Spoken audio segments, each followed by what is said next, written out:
Judul kita dalam tanda kutip ya, terima kasih Ramadan.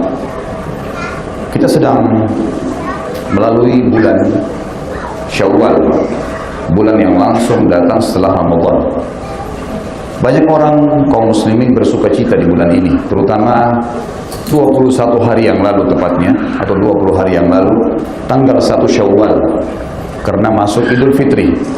Semua muslimin di seluruh dunia bersuka cita, bergembira. Mereka bergembira teman-teman sekalian karena merasa telah menutup bulan Ramadan yang dipenuhi dengan ibadah, dengan berharap diterima oleh Allah Subhanahu wa Ta'ala.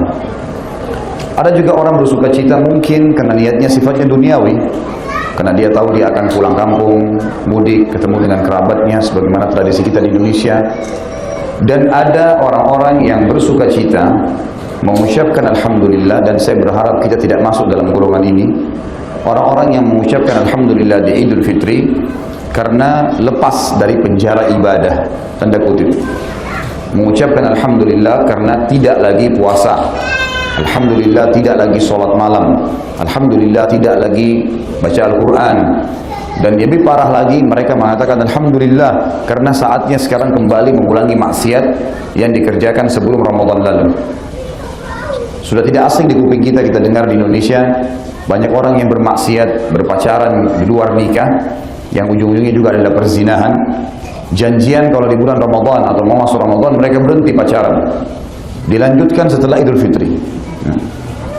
Ini yang kita maksudkan dengan golongan yang sebenarnya rugi, dan ini banyak sekali. Makanya banyak di antara kita teman-teman sekalian setelah tiba bulan Syawal seperti seakan-akan lepas dari baju iman, sudah malas segala-galanya. Ini hal yang akan kita perbaiki pada kesempatan kita sekarang. Bulan Ramadan teman-teman sekalian adalah bulan pelatihan, di mana kita dilatih, dididik, dan ditraining oleh trainer yang maha trainer sebenarnya. Ini adalah Allah Subhanahu wa Ta'ala.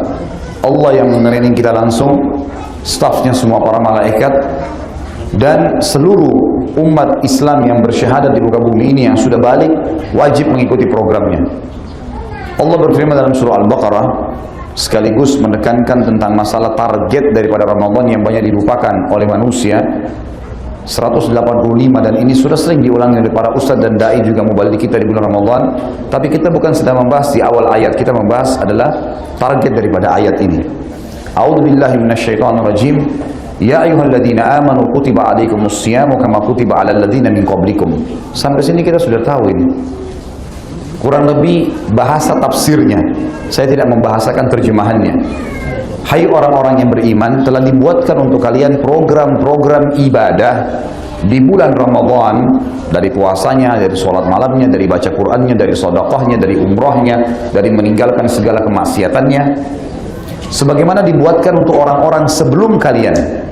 Sebelum kita juga sudah ada Ramadan, sudah ada program-program ibadah seperti ini. Tapi yang ingin kita garis bawahi targetnya, penutupan ayat, la'allakum tattaqun, agar kalian menjadi orang yang bertakwa. Ada target di sini.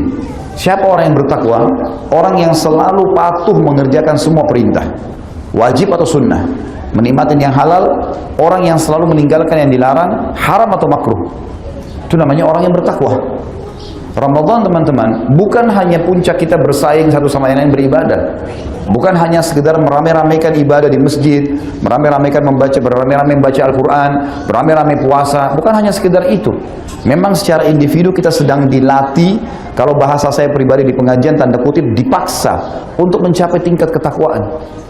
Kalau Ramadan tidak mengubah kita menjadi orang yang lebih alim, lebih saleh, lebih salihah, lalu kira-kira kapan kita akan berubah? Sebulan penuh jiwa raga kita terbiasa puasa, terbiasa sholat tarawih, terbiasa bangun di sepertiga malam makan sahur yang merupakan waktu mustajab doa, terbiasa baca Al-Quran, terbiasa hadir sholat berjemaah di masjid, terbiasa menjaga diri dari hal-hal yang haram. Dan selama Ramadan kemarin, kalau orang puasa itu memang mayoritas waktunya terikat dengan ibadah, dari mulai sahur sampai azan maghrib ibadah, plus lagi malamnya diisi dengan sholat malam, sholat tarawih. Sebentar kita istirahat atau ngobrol sama teman atau kerabat, kemudian kita tidur malam, kembali lagi aktivitas yang sama. Dipadatkan atau tanda kutip dipaksa untuk beribadah. Semua itu teman-teman sekalian bukan untuk dikenang, tetapi untuk dipraktekkan. Kalau teman-teman di kantoran pasti sudah tahu, kalau Anda sedang diikutkan oleh perusahaan untuk ikut satu kegiatan pelatihan, peningkatan skill, Masa tujuannya, ya sudahlah yang penting kamu hadir ngeramein saja di sana. Atau tujuannya memang pada saat pulang perusahaan ingin ilmunya, diberikan jabatan, diberikan tambahan gaji, diberikan bonus, karena dianggap dia bertambah. Program pasca sarjana di kampus, S2, S3, itu peningkatan skill sebenarnya. Bukan berarti S2, S3 itu lebih pintar daripada S1, bukan. Tapi peningkatan skillnya lebih dikerucutkan kepada bahasan tertentu, tesisnya, disertasinya, semua fokus kepada bidang tertentu supaya dia lebih fokus ya. Seperti itu kurang lebih. Jadi teman-teman sekalian, yang membuat kita kendor, banyak orang tidak istiqomah lagi setelah lebaran karena pemahamannya tadi, bahwasanya Ramadan adalah bulan untuk seremoni saja, kita ngerame-ramein, karena semua orang puasa kita puasa, semua orang terawih kita terawih, makanya tidak diterapkan lagi setelah itu. Jadi hanya sebuah kenangan. Ada 5 hal teman-teman sekalian, minimal sekali ini, yang bisa kita tarik setelah Ramadan dari ibadah-ibadah. Yang pertama adalah puasa. Puasa teman-teman ini adalah ibadah yang sangat luar biasa. Semua syubhat, semua hal-hal yang menghalangi Anda untuk berpuasa sunnah setelah lebaran, setelah Ramadan, terjawabkan dengan Ramadan kemarin. Misal haus, lapar. Kemarin kan sebulan penuh kita puasa, nggak masalah kan? Apalagi janjian sama orang, bisa janjian malam hari dan tidak mengganggu sama sekali bekerja. Tetap kita bekerja seperti biasa. Panas tetap panas juga Ramadan. Jadi semua syubhat untuk tidak puasa sudah terjawabkan. Dan tidak pernah ada orang meninggal dunia hanya karena puasa, kecuali ajalnya datang. Toh juga cuma ditahan antara subuh sampai maghrib, setelahnya kita bisa makan sampai pagi lagi. Dari poin yang pertama ini, pelajaran yang pertama masalah puasa, kita akan menjelaskan secara global tentang masalah 6 jenis puasa sunnah yang harus dijaga. Di poin pertama dari 5 poin yang kita bisa ambil dari Ramadan, belajarannya adalah yang pertama puasa, dan puasa kita akan sebutkan 6 jenis puasa sunnah yang ditekankan sekali untuk dijaga 11 bulan ke depan. Lalu Ramadan akan datang, tingkatkan lebih tinggi lagi skill kita untuk modal 11 bulan ke depannya lagi sampai kita bertemu dengan Allah pada saat meninggal, sementara pahala kita sudah maksimal. Puasa yang pertama teman-teman, puasa yang kita ada sekarang di bulannya, yaitu Syawal. Banyak orang tidak mau puasa Syawal. Kenapa? Entah apa alasannya. Padahal hadisnya mulia. Hadis riwayat Imam Bukhari Muslim. Kata Nabi SAW, "Man shama Ramadhan thumma atba'u sittan min Syawal kana ka shaumid dahr." Siapa yang berpuasa sebulan penuh Ramadan kemudian diikuti 6 hari saja. Garis bawahi kata-kata saja ini. Dari bulan Syawal pahalanya sama dengan setahun. Setahun ada 365 hari. Bayangkan teman-teman sekalian kalau kita disuruh puasa 365 hari. Berat atau ringan? Berat. Ramadan aja kemarin 30 hari, bobotnya luar biasa. Bagaimana kalau 365 hari? Untuk ngejar pahala setahun. Tapi Allah, Sang Maha Pemurah dan Maha Tinggi, memudahkan buat kita.